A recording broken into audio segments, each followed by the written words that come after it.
Rookies are my favorite part of fantasy football. They can give us such an edge if you know the right ones to draft. So that's what we're going to do today. I'm going to give you 7 rookies you need to target in fantasy football and why they're going to make a difference for your teams in 2024.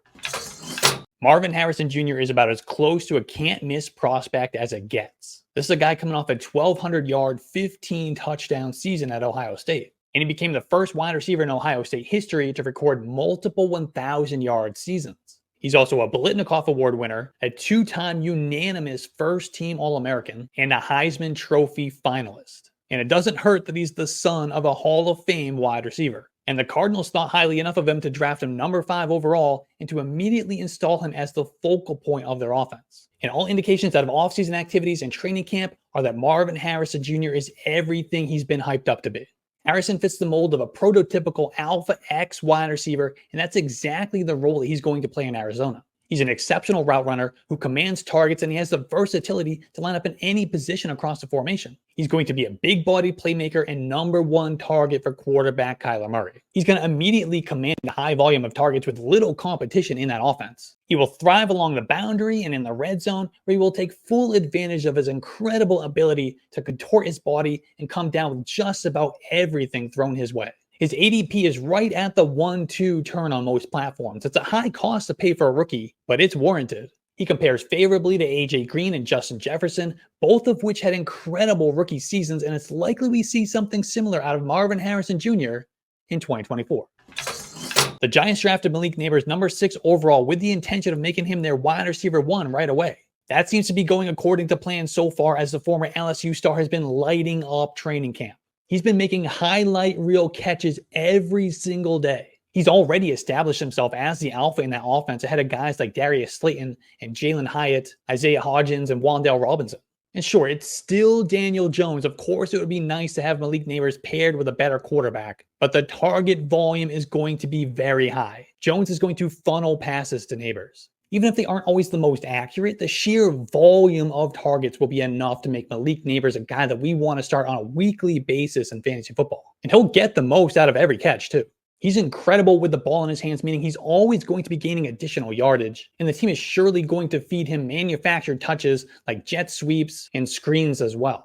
And Malik Nabers is no stranger to receiving a ton of targets. He was wildly productive at LSU over the last 2 years. He had more than 70 catches and 1,000 yards as a sophomore, and then he followed that up with 89 for 1,569 yards and 14 touchdowns in 2023. And his game is already translating so well to the NFL level. He's a great route runner. He has the versatility to line up at the X, Z, and slot positions. And his speed allows him to create separation down the field on posts, goes, and slot fades, but he can also dial it back and win in the short and intermediate areas of the field as well. Malik Nabers is in line for a 150 target rookie season, and he's likely going to be a top 15 player in fantasy football. A Jamar Chase-like rookie campaign is absolutely in his range of outcomes. Just think of Malik Nabers as CeeDee Lamb with Daniel Jones at quarterback. You're not drafting him top 5, but he's still locked and loaded for a big year. When Odunze was drafted number 9 by the Bears, and ever since, the overall consensus from the fantasy football community was that he's going to be this year's Jackson Smith-Njigba, meaning he's going to be stuck behind DJ Moore and Keenan Allen, get few targets, and be almost irrelevant for fantasy football. However, that's not my read on the situation, especially after how well he's performed in training camp. Odunze has been everything you would expect out of a top 10 wide receiver. He's been making just as many highlight plays as Marvin Harrison Jr. and Malik Nabers, and his connection with quarterback Caleb Williams has been obvious. Remember, Williams and Odunze were spending time together prior to either of them being drafted by the Bears. It was clear that they wanted to play together in the NFL, and now it's happening. And I totally understand why Caleb Williams would want a wide receiver like Odunze. He was a dominant wide receiver in college. He caught more than 200 passes for 3,000 yards, and he scored 28 touchdowns over his last 3 seasons at Washington. He checks all the boxes from size, play strength, and athleticism to route running and football IQ. He's a prototypical Alpha X wide receiver who has the versatility to line up anywhere in the formation. And Odunze could defy the skeptics and start in 2 wide receiver sets in Chicago. And if that happens, he is a full go for fantasy football. He will dominate along the boundary, down the field, and he'll be a red zone monster. But what about Keenan Allen? Keenan Allen is great. He proved last year he can absolutely still play the wide receiver position at a high level. However, I expect he's going to be mostly contained to the slot, and he'll occasionally rotate into 2 wide receiver sets with Odunze. But Keenan Allen, he's in his 30s and he's nowhere near the explosive playmaker that Odunze is. And even if Odunze isn't commanding 150 targets, he can do a lot with the opportunities that he does get. Going back to the JSN comparisons, Odunze is a completely different player. He'll be targeted down the field in the red zone and he'll eat up yards after the catch. JSN is more of a slot guy who works close to the line of scrimmage and he doesn't get those high value targets that Odunze thrives on. So in fantasy drafts, I'm betting on the talent. Odunze is an incredible prospect with big time playmaker written all over him. I'm drafting that guy. Last year, the Chiefs' offense was missing some of those elements that made them so good in the early Patrick Mahomes years. One of those things was speed. But not just guys who can run fast. They have that. But guys who could run fast and also were competent wide receivers. Now they're bringing that back in 2024 with the addition of first-round wide receiver Xavier Worthy. Worthy was a big-time playmaker from day one at Texas. He set freshman records in receiving yards and touchdowns. He could similarly be an instant impact with the Chiefs. Mahomes and Worthy, they've been connecting on long passes throughout training camp. And they've had additional time to build that chemistry with Marquise Brown sidelined with a shoulder injury. Brown could miss the early portion of the regular season as well, which would only help Xavier Worthy establish himself right away. And while all the rave is about his speed, and it should be, the dude ran the fastest 40 in the NFL Combine history, but there is so much more to Xavier Worthy's game. He's a dynamic route runner who can win on all three levels. He has the versatility to line up in different positions across the formation, which is only going to help the Chiefs fully maximize his role and find matchup advantages. He's going to be used all over the field, and he's going to especially thrive on those deep crossing routes that the Chiefs run so well. Xavier Worthy might not be a consistent target commander, but he's absolutely going to give you those week winning performances that can make a huge difference in fantasy football.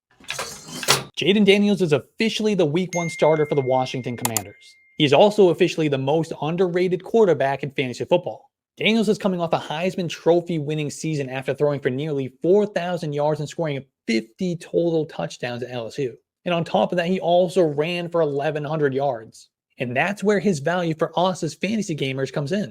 We all know the impact that rushing yards and rushing touchdowns have for quarterbacks in fantasy football. I mean, just look at the top quarterbacks by ADP right now. It's Jalen Hurts, it's Josh Allen, Lamar Jackson, and Patrick Mahomes. All 4 of those guys, especially Hurts, Allen, and Lamar, are high-level rushers. And even beyond them, we have Kyler Murray and Anthony Richardson. The only reason Jayden Daniels isn't with that group is because he's a rookie. And that's fair. I'm not asking anybody to rank or draft Jayden Daniels among the elite quarterbacks in fantasy. But he could absolutely have a similar impact. He has the arm to make all the throws, and he's going to utilize his legs a ton as he adapts to the NFL game. Think about it. He's a rookie quarterback who isn't yet fully acclimated to the complexity and speed of NFL defenses. So what's he going to do when he gets in trouble? He's going to lean on his instincts and athleticism, and he's going to pull the ball down and run. That immediately gives him a high floor for fantasy purposes. So even if he experiences some rookie growing pains, he's still going to be a quality fantasy asset. Where the ceiling comes in, though, is if he hits as a passer. And that's totally possible. He certainly has the arm talent and the weapons to make it happen. If everything hits, Jayden Daniels could have an RG3-like rookie season and set the fantasy world on fire. We all agree that the best part of fantasy football is the draft, right? I used to have to stop myself from drafting too many teams because how am I going to manage that many rosters during the season? I don't have time for all that. That's where Underdog Fantasy comes in. On Underdog, all you do is draft. No lineup setting, no waiver wire, just draft, and you're done. And you can win real money. I'm drafting teams everywhere I go. I'm drafting in line at the grocery store. I'm drafting while I'm cooking dinner. And don't tell my boss, but I'm drafting teams on Underdog all day while I'm at work. There's no limit. So get on Underdog Fantasy, use promo code YARDSPER to get your pick'em special and your $250 deposit bonus, and start drafting morning, day, and night.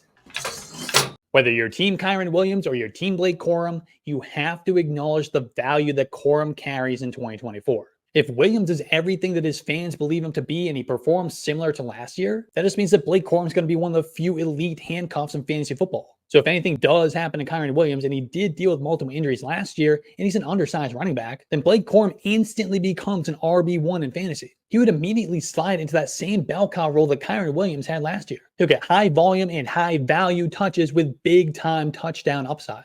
But then if we let our imaginations wander a little bit and imagine a world where the coaches realize that Blake Corum is the better running back, we end up with the same result. It's certainly the vision I'm seeing, And I don't think it's that unrealistic. Remember, Blake Corum was wildly productive at Michigan. He was a Heisman Trophy candidate in 2022. And then he set the school's single-season rushing touchdown record in 2023.